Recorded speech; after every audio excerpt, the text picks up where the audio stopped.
하나님의 말씀은 사무엘상 3장 19절 20절 말씀이 되겠습니다.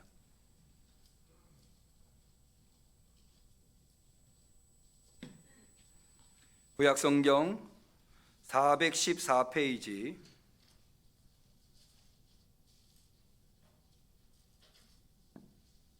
주연절 후 여섯 번째 주일 2월 둘째 주일에 하나님께서 간절한 마음으로 주 앞에 나와 대면으로 비대면으로 예배드리시는 우리 성도님들에게 주신 소중한 하나님의 말씀 사무엘상 3장 19절 20절 두 절의 말씀을 우리 정성껏 봉독하겠습니다. 사무엘이 자라매 여호와께서 그와 함께 계셔서 그 말로 하나도 땅에 떨어지지 않게 하시니 단에서부터 브엘세바까지의 온 이스라엘이 사무엘은 여호와의 선지자로 세우심을 입은 줄을 알았더라. 이는 하나님의 말씀입니다. 아멘.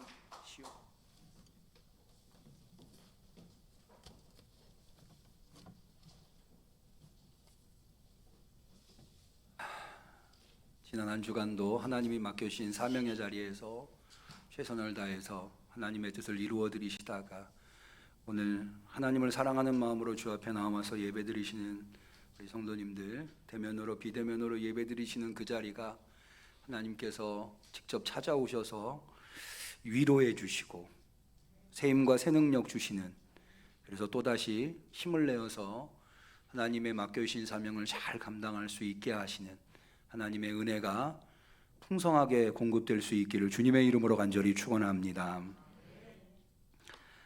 저는 올 2022년도에 1월 첫째 주 신년 감사주일에 목회자로서 우리 성도들을 향한, 성도들을 위한 소망, 하나님께 하는 기도에 대해서 말씀드린 바 있습니다. 그것은 첫 번째로 우리가 이제 코로나 상황에 계속 있다 보니까 우리 성도님들이 건강하셨으면 좋겠다.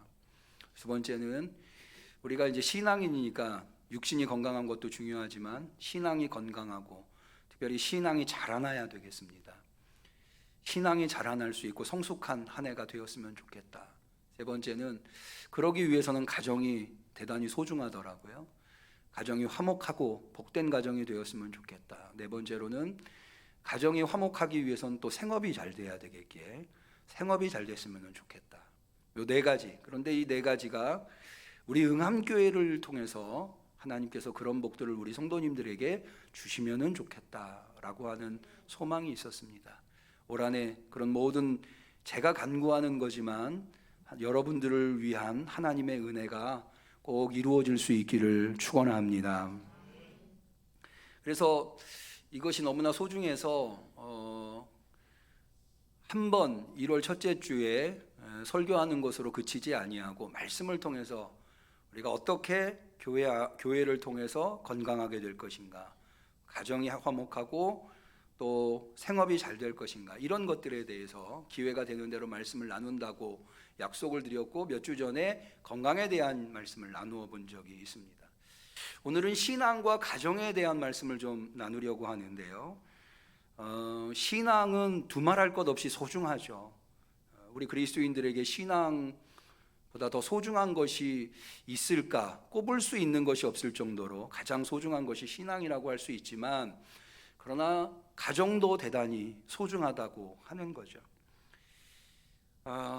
성경은 우리에게 이 신앙과 가정, 신앙에서 가정이 얼마나 소중한가, 신앙적인 측면에서 가정이 얼마나 소중한가를 이렇게 가르쳐주고 있는 것 같아요.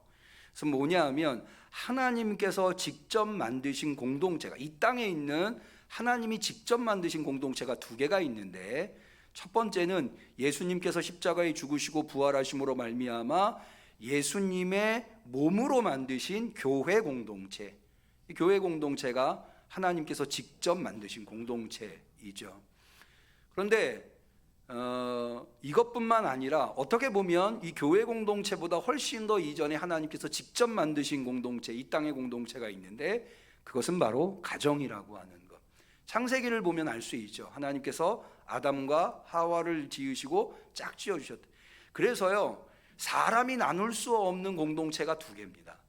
교회도 사람이 나눌 수 없어요. 왜? 하나님이 만들어주신, 사람이 만든 공동체가 아니라 하나님이 만든 공동체이기 때문에 사람의 뜻이나 생각으로 교회를 나눌 수 없어요. 두 번째로는 가정도 사람의 뜻으로 나눌 수 없어요. 왜? 하나님이 만들어주신, 예수님이 그러신 거예요. 하나님이 만드신 것을 사람이 나눌 수 없다. 하나님이 짝지어 주신 것을. 그러니까 이 가정이라고 하는 것이 얼마나 소중한가 알 수 있는 거죠. 그런데 가정이 화목한 것 굉장히 중요한데, 가정이 화목하려면 적어도 두 가지가 소중하더라고요. 첫 번째는 뭐냐면 부모님이 좀 건강하셔야 되겠더라고요. 저희 아버님이 작년에 오랜 투병 속에 임종하셔서, 또 지금도 어머님이 건강이 좋지 않으시니까 일전에 명절을 보내면서 부모님이 아프시니까 명절도 별로 명절 같지가 않더라고요. 그래서 부모님이 건강하시면 참 좋겠다. 우리 성도님들의 가정의 부모님들은 다 건강하시기를 축원합니다. 두 번째는 부모님이 건강한 것도 중요하지만 부모님은 어쩔 수 없이 병드실 수밖에, 나이 드시면 다 그렇죠. 그리고 세상을 떠나실 수밖에 없어요. 그렇기 때문에 부모님이 건강한 것과 더불어서 가정에 소중한 게 자녀가 잘 되는 거예요. 자녀가 인정받고 자녀가 세상에서 그 몫을 다할 때 그것이야말로 가정의 큰 축복이 아닌가. 복된 가정에 대한 하나님의 말씀, 시편 중에 하나가 있는데요, 시편 127편이 그 대표적인 예입니다. 그런데 여러분 다 아실 거예요. 여호와께서 집을 세우지 아니하시면 세우는 자의 수고가 헛되다, 이렇게 시작되는 시편이 시편 127편입니다. 근데 거기 3절에 보면 이렇게 돼요. 자식은 여호와의 주신 기업이요 태의 열매는 그의 상급이로다. 하나님이 주신 상급이라는, 다시 말해서 자녀만큼 복된 것이 없다는 거예요. 그러니까 자녀가 복돼야 가정이 복된 거예요. 여러분들의 자녀손들이 다 복된 자녀손들이 되시기를 축원합니다. 성경에는 여러 자녀들이 나와요. 근데 저는 그 중에서 참 이 사무엘이라고 하는 인물을 하나님이 축복의 복을 주신 것, 그것이 참 저는 마음에 와 닿더라고요. 그게 바로 오늘 본문의 말씀이에요. 다시 한번 우리 본문의 말씀을 볼까요? 사무엘상 3장 19절, 사무엘이 자라매 여호와께서 그와 함께 계시어서 그 말로, 사무엘의 말로 하나도 땅에 떨어지지 않게 하셨다. 사무엘의 입에서 나오는 말이 하나도 땅에 떨어지지 않았다. 이게 무슨 의미냐면 사무엘의 입에서 나온 말은 다 하나님이 이루어 주셨다, 믿으시기를 바랍니다. 얼마나 놀라운 복이에요. 저는 특별히 목회자로서 제가 우리 성도들을 축복하면, 성도들이 어려운 문제를 저한테 말씀해 주세요. 그러면은 우리 성도들을 위로하면서 걱정하지 마세요, 하나님께서 다 좋은 길로 인도해 주실 겁니다, 문제 해결해 주실 겁니다, 제가 그렇게 말하면 하나님이 들어 응답해 주시는, 얼마나 좋아요. 여러분들의 자녀의 입에서 나온 말이 하나도 땅에 떨어지지 않고 하나님께서 응답해 주시는 그런 은혜가 있다면, 그런 복이 있다면 얼마나 좋을까요? 특별히 사무엘한테 이 복이 중요한 이유는요, 하나님이 사무엘을 선지자로 세우셨어요. 근데 선지자 중에 참 선지자도 있고 거짓 선지자도 있어요. 여러분, 참 선지자와 거짓 선지자를 구별하는 방법이 무엇인지 압니까? 어렵지 않아요. 아주 쉬워요. 그건 뭐냐 하면 그가 한 말이 이루어졌느냐 이루어지지 않았느냐. 여러분, 하나님이, 선지자는 누구입니까? 하나님의 말씀을 대언하는, 하나님의 말씀은 하나도 거짓이 없겠죠.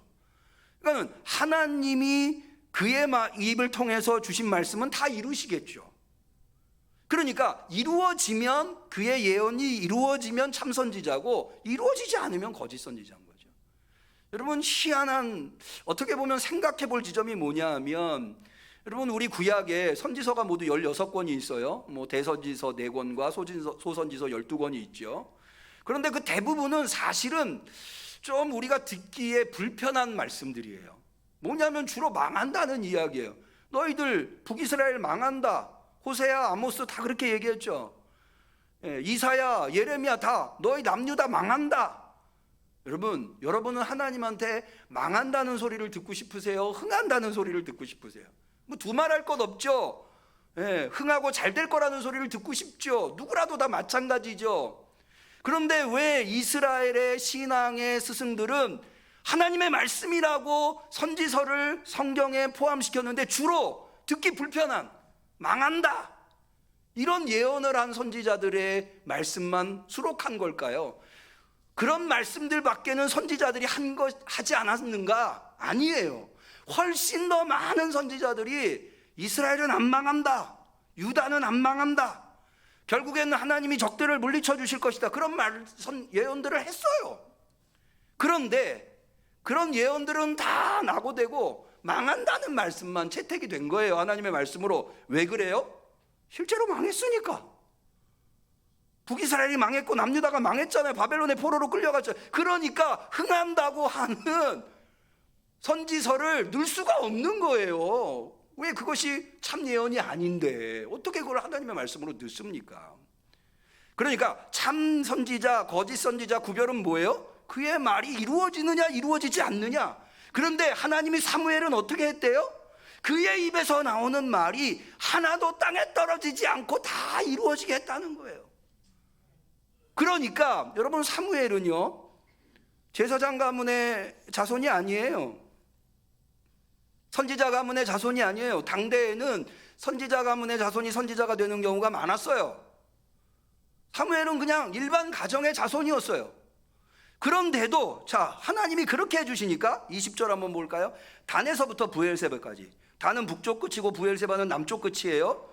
단에서부터 부엘세바까지 온 이스라엘이 사무엘은 여호와의 선지자로 세우심을 입은 줄을 알았더라.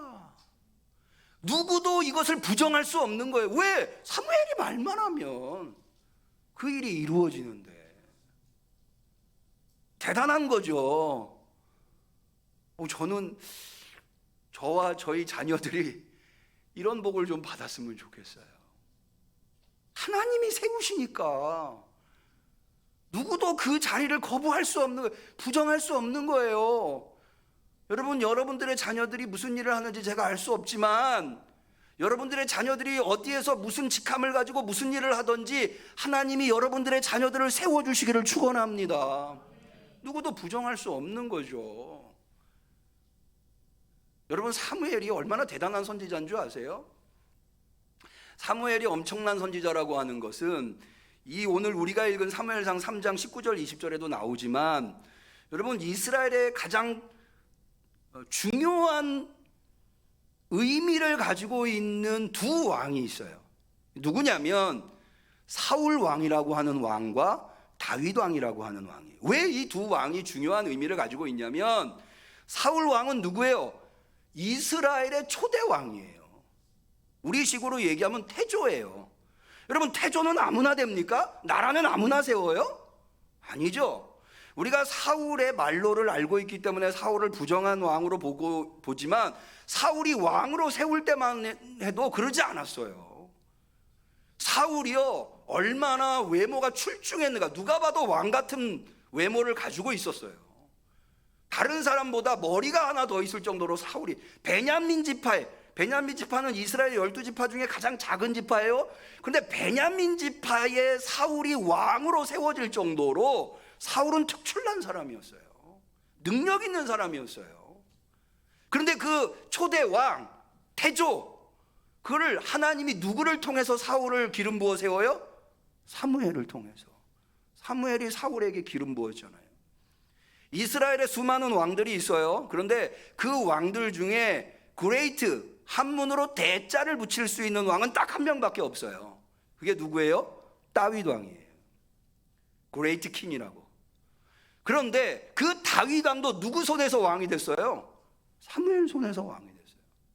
이스라엘의 가장 의미 있는 두 명의 왕, 사울 왕과 다윗 왕이 사무엘 손에서 하나님이 그에게 기름 부어 왕을 세우신 거예요. 근데 여기서 끝나는 게 아니에요. 여러분, 사울이 말년에 하나님 앞에 잘못 행해서 폐위가 되죠. 왕으로부터 폐위돼요. 그런데 그거 하나님이 누구를 통해서 폐위시켜요? 사울 통해서 폐위시켜요. 그러니까 사무엘이 비록 선지자지만 왕보다 더 권세가 있는 거예요. 하나님이 그를 그렇게 세우신 거예요.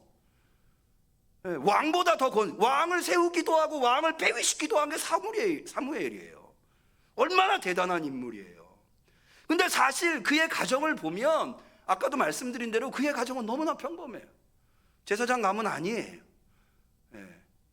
뭐 선지자 가정 아니에요. 그러면 도대체 어떻게 그가 그렇게 위대한 인물이 되었을까요? 위대한 선지자가 되었을까요? 도대체 그와 그 사무엘과 그 사무엘의 가정과는 어떤 관계가 있을까요? 여러분, 사실은 신앙과 가정이 꼭 서로에게 소중한 관계에만 있는 건 아니에요. 때로는 신앙과 가정이 갈등이 생길 때도 있어요. 대표적인 예로 얼마 전에 우리도 설 명절을 보냈습니다만, 명절에 우리 한국 사람들이 가장 많이 하는 게 제사 드리는 거잖아요. 근데 이 제사 드리는 게 신앙이랑 충돌하니까 제사 안 드린다고 해서 신앙 때문에 가정이 불화가에 빠지는 경우도 많이 있잖아요. 또 제가 아는 어떤 분은 이런 얘기를 하더라고요.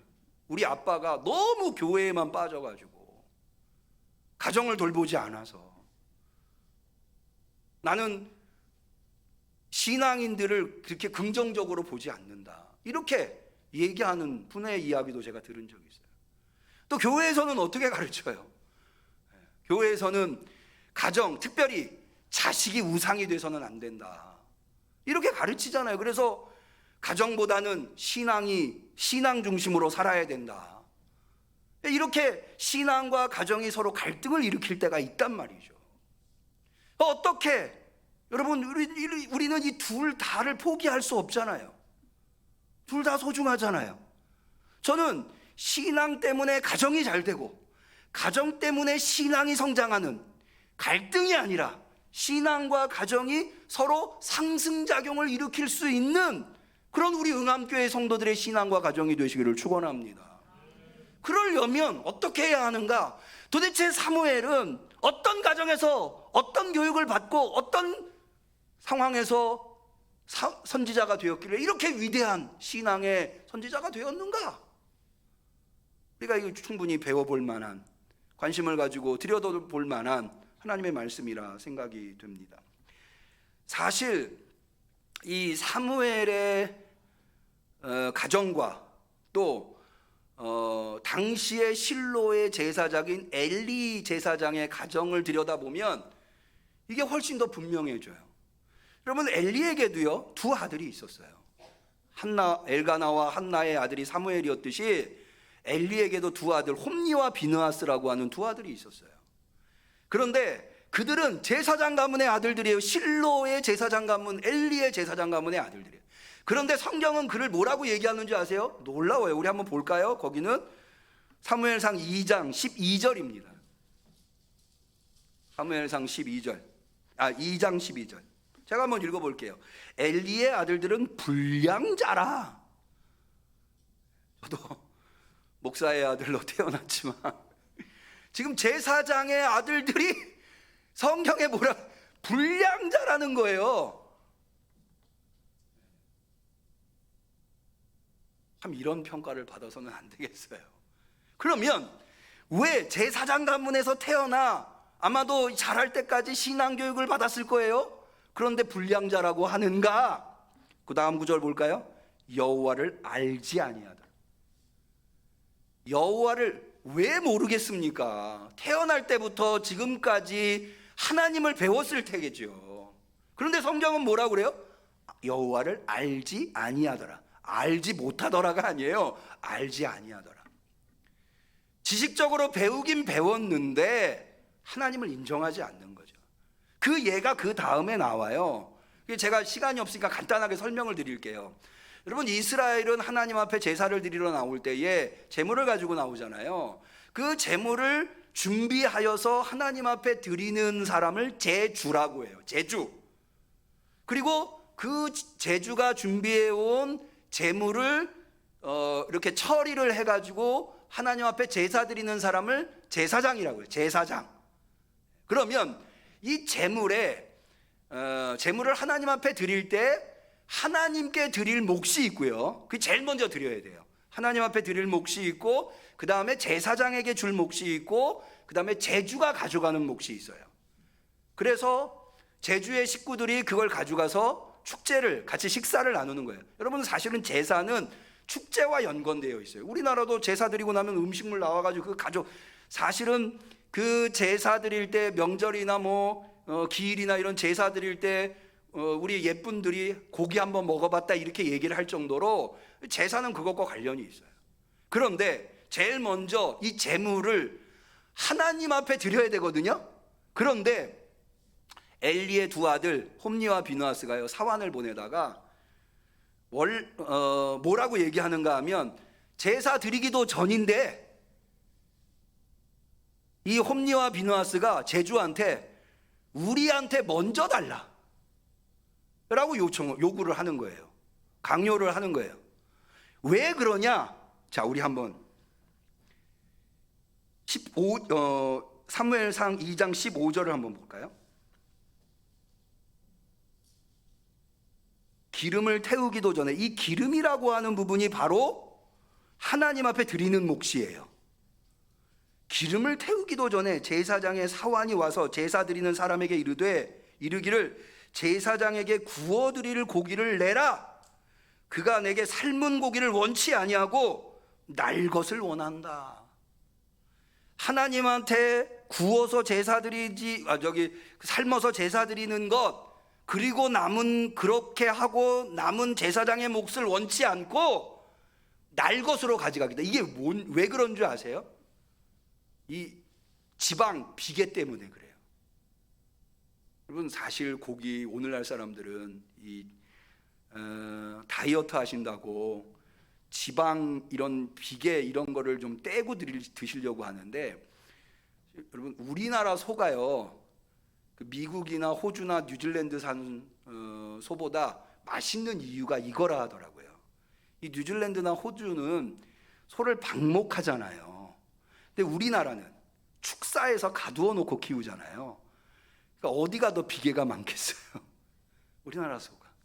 그래서 사실 마블링이라고 하는 거, 꽃등심이라고 하는 게 다 비계가 적절하게 박혀 있으면 그게 맛있는 고기라는 거죠. 2+ 이렇게 얘기하죠.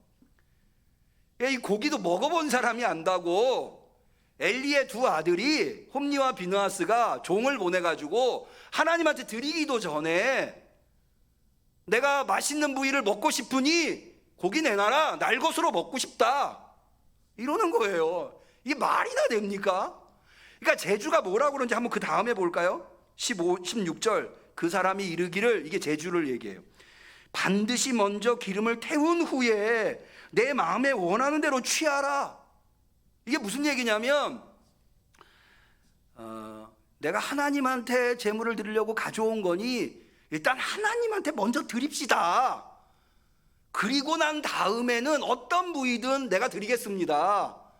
그러니 일단 하나님한테 먼저 드리는, 이렇게 제사장이 먼저 가져가서는 안 됩니다. 말리고 있는 거예요. 아니, 이게 도대체 제주가 그렇게 하려고 하는 것을 제사장이 막아야지, 제사장이 그렇게 하려는 것을 지금 제주가 막고 있는 거예요. 이게 뭐가 잘못돼도 한참 잘못된 거죠. 제사장이 뭘 해야 되는지 망각하고 있는 거예요. 그런데요, 이렇게 제주가 간청을 하는데도 홈니와 비느하스가 보낸 사환이 강탈해 가요. 뺏어가요. 자, 16절 하반절 다시 보고, 그가 말하기를 아니라 지금 내게 내라. 그렇지 아니하면 내가 억지로 빼앗으리라. 이게 지금 실로 성소에서 홈니와 비느하스가 하고 있는 짓이에요. 이러니 성경이 그들을, 엘리의 두 아들은 뭐라고요? 불량자라, 하나님을 알지 아니하냐 라고 말할 수밖에 없는 거죠. 여기에 질문이 있는 거예요. 아니, 평범한 가정에 엘가나와 한나의 가정에서 태어난 사무엘은 이렇게 위대한 선지자가 되었는데 누가 봐도 신앙이 좋을 것 같은 엘리의 가문에서 태어난, 엘리 제사장에서 가문에 태어난 이 홈니와 비느하스는 왜 이 지경이 되었는가? 뭐가 문제인가? 이런 생각을 안 할 수가 없는 거죠. 이 이야기를 우리가 이해해 보려면 사무엘상 1장을 좀 면밀히 읽으면은 그 답을 찾을 수가 있어요. 두 가지가 답이에요. 하나는 뭐냐면 신앙이고요. 또 하나는 뭐냐면 신앙만 있어서는 안 되고요. 또 하나는 뭐냐면 가정의 사랑이에요. 사랑. 자, 우리 엘가나의 가정을 좀 보죠. 엘가나의 가정이 한나의 남편이 엘가나거든요. 근데 한나가 아이를 못 낳아요. 그래서 아마도 엘가나가 철을 한 명 더 들인 것 같아요. 그게 분인나예요. 근데 분인나는 아이를 잘 낳는 거예요. 이게 사실은 가정의 불화의 씨앗이죠. 가정이 문제가 생길 수 있는 요소가 지금 가지고 있잖아요. 근데 이게 언제 불거져 나오는가 하면 제사 드릴 때 불거져. 하나님 앞에 예배 드리러 나올 때. 엘가나가 신앙이 좋은 가정인지라 매년 제사를 드릴 때 제사 드리러 아까 말씀드린 대로 제물을 하나님 앞에 드리고 나면 하나님 앞에 드릴 몫이 있고 제사장이 가져갈 몫이 있고 제주가 가져갈 몫이 있잖아요. 그 제주가 가져갈 몫을 가지고 가족들끼리 식사를 나누게 되는데요. 근데 한번 상상을 해보세요. 자, 엘가나가 있어요. 왼쪽에는 한나가 있고 오른쪽엔 분인나가 있고 분인나가 낳은 아이들이 그 옆에 쪼로로 앉아 있겠죠. 그러면 한나가 그 식탁에서 어떤 느낌을 가졌겠어요? 굉장히 쓸쓸하고 외로웠겠죠. 나만 혼자구나 이런 생각이 들고, 지금 축제예요. 사실은 제사는 축제와 관련이 있다고 아까 말씀드렸어요. 축제인데 다 지금 즐거운데 누구만 괴로워요? 슬퍼요? 한나만 슬퍼요. 근데 그거를 누가 아느냐? 엘가나가, 남편 엘가나가 알아요. 그러니까 한나를 사랑하는 마음으로 한나한테 분인나의 아들들한테, 이 가족들한테 음식을 배분하는 것은 가장의 몫이에요. 그런데 이 엘가나가 분인나와 분인나의 아들들한테 주는 양보다 한나에게 이 갑절이라고 하는 것은, 여러분 자녀들이 여럿이 있는데 그 중에 누구에게 여러분 엘리사가 엘리야한테 갑절의 능력을 구했잖아요. 이게 뭐냐면 내가 당신의 장자로 인정해 달라는 거예요. 장자로. 그러니까는 엘가나는 분인나와 분인나의 자녀들한테 준 것에 갑절을 한나한테 준. 이건 뭐냐면 내가 당신을 이만큼 사랑한다. 내가 당신을 이만큼 생각한다. 이걸 표현한 거예요. 그런데 그렇게 하니까 또 누가 속상해요? 분인나가 속상하죠. 저 여인 한나는 애도 못 낳았는데, 나는 당신을 위해서 애도 이렇게 많이 낳았는데 어쩌면 저 여인한테 그렇게 나는 이렇게, 그럴 수 있잖아요. 그러니까 또 분인나가 가만히 있겠어요? 한나를 질투해서 경록해 하는 거죠. 그러니까 얼마나 괴롭겠어요, 한나가. 음식을 갑절로 받아도 그게 전혀 기쁘지 않은 거죠. 그러니까 막 수심이 가득하고 슬픔이 가득하니까 엘가나가 또 한나를 사랑하는 마음으로, 왜 이렇게 슬퍼하느냐, 왜 이렇게 괴로워하냐, 내가 당신에게 10 아들보다 잘해주지 않았냐 라고 이야기를 해요. 얼마나 엘가나가 한나를 사랑하는지. 뿐만 아니라 나중에 한나가 우여곡절 끝에 아이를 출산을 해요. 그리고는 젖되기 전까지는 매년 제사 드리러 실로에 가야 되는데, 젖먹이 아이를 젖되고 나면은 실로 성소에다 내야 되니까, 드려야 하니까 자기는 아이와 함께 있겠다고 한나가 엘가나한테 배려해 달라고 요청을 합니다. 그러니까 엘가나가 한나에게 그럼 당신 좋은 소견대로 하시오. 그래서 한나에 대한 배려, 이게 사랑이에요. 그러니까 말이죠, 이 엘가나와 한나의 관계를 보면 이 부부가 얼마나 사랑으로 하나 되어 있는가를 알 수 있는 거죠. 여러분, 어떤 가정이든지 문제 없는 가정은 없어요. 다 크고 작은 문제들이 있기 마련이에요. 부부간에, 부모 자식 간에 갈등이 있기 마련이에요. 외부에서도 문제가 생기고요. 그런데요, 같은 신앙을 가지고 있다는 게 대단히 중요해요. 여러분, 신앙은요, 예배드리러 나오고 하나님 앞에 기도하고 예물드리, 이게 아니에요. 이걸로 끝나는 게 아니에요. 신앙은 그 사람의 가치관이에요. 여러분, 문제를 어떻게 해결하냐는 그 사람이 어떤 가치관을 가지고 있느냐에 따라서 달라질 수 있어요. 문제를 바라보는 관점과 문제를 어떻게 해결하느냐. 그러니까 같은 신앙을 가지고 있다는 것은 문제를 바라보는 관점이 같고 문제를 해결하는 방법이 같다는 거예요. 그런데요, 신앙만 가지고는 안 돼요. 하나가 더 있어야 되는데 서로에 대한 사랑이 필요해요. 이게 없으니까 신앙은 좋아 보이는데 가정은 어려움에 빠지는 가정들이 많아요. 이 두 가지가 다 있어야 되는 거예요. 여러분, 한나도 마찬가지입니다. 한나를 볼까요? 한나가 이런 억울한 일을 당해서 고통스럽죠, 괴롭죠. 자기가 아이를 못 낳아. 이거 누굴 원망해? 분인나를 원망하겠어요? 남편 엘가나를 원망하겠어요? 그렇다고 어린 분인나의 아들들을 원망하겠어요? 누굴 원망하겠어요? 이 한나가 문제를 해결하는 방법 보세요. 실로의 성소로 찾아가요. 제가 사실은 오늘 본문을 선택한 이유가 바로 여기 있어요. 여러분, 인생에서 억울하고 힘들고 고통스럽고 괴로운 일이 생기면 응암성전을 찾아 나오셔서 기도하셔서 해결되시기를 축원합니다. 한나가 그랬거든요. 이 가정의 문제, 이 자신의 인생의 문제 가지고 나와요. 그래가지고 하나님 앞에 그냥 얼마나 간절히. 근데 그거를 옆에서 지켜보는 엘리 제사장이요, 한나가 기도하는 걸 보니까 이게 기도하는, 얼마나 한맺힌 기도를 했겠어요.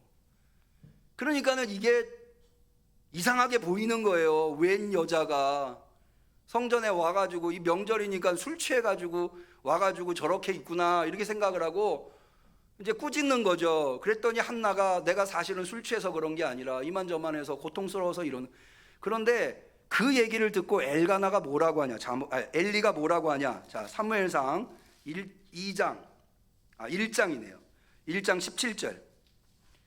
그렇게 한맺힌 기도를 하나님 앞에 올리는 한나한테 엘리 제사장이 이렇게 얘기해요. 엘리가 대답하여 가로되 평안히 가라. 이스라엘의 하나님이 너의 기도하여 구한 것을 허락하시기를 원하노라. 예. 허락하시기를 제사장이 한나를 축복해 줬어요. 그랬더니, 자, 엘리가 대단한 게 아니라 한나가 대단하다는 걸 말씀드리려는 거예요. 18절, 가로되 당신의 여종이 당신께 은혜 입기를 원하나이다 하고 가서 먹고 얼굴에 다시는 수색이 없느니라. 제사장이 한마디 했어요. 지금 얼마나 뼈저린 아픔을 하나님한테 토하고 있습니까, 한나가. 근데 그거 엘리 제사장이 듣고 네 기도 들어주기를 원한다. 제사장으로서 할 수 있는 얘기잖아요. 그 한마디 했다고 한나는 그거를 그대로 받아들이는 거예요. 우리식으로 하면 아멘, 믿습니다. 그리고는 돌아가서 더 이상 수색이 없었어요. 여러분, 여기에서 한나의 신앙을 아시겠어요? 그렇게 해서 정말 내 믿음이 너를 구원하였느니라 예수님이 말씀하신 것처럼 정말 아이를 가졌어요. 그렇게 해서 낳은 아이가 누구예요? 사무엘이에요. 그런데요, 여기 또 중요한 지점이 있어요. 자, 사람이요, 화장실 들어갈 때 다르고 나올 때 다르다고. 애가 없을 때는 하나님, 나 불쌍히 여기셔서 나 아이 주시면 내 아이 하나님께 드리겠습니다. 사실 사무엘이라고 하는 이름 자체가 그의 이름은 하나님이시다거든요. 이게 무슨 의미냐면요, 그에게 하나님의 이름이 있다, 이런 의미. 그것은 사무엘을 볼 때마다, 사무엘이라고 하는 이름을 부를 때마다 한나는 하나님이 주신 아들이라고 하는 것을 잊지 않기 위해서 사무엘이라고 하는 그 위에 그에게 하나님의 이름이 있다라고 이름을 진 거예요. 그런데 어떻게 얻은 아들입니까? 얼마나 한나에게 소중한 아들이에요. 그 멸시와 천대, 그걸 한 방에 날려버릴 수 있는 아들 아니에요. 그런데 자기가 한 얘기가 있잖아요. 그래서 하나님한테 아마 이거 드리기 쉽지 않았을 거예요. 그런데 한나는 하나님 앞에서 약속한 걸 그대로 사무엘을 드려요. 그런데요, 여기 중요한 지점이 있어요.